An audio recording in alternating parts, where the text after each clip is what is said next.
Так, ще в мене одна проблемка була. Свіст під капотом був.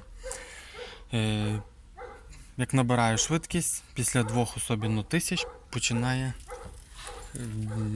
свістіти. Так якби воздух. Думав спочатку, що моє бітурбо якесь одне з них. О, слава Богу, нічого.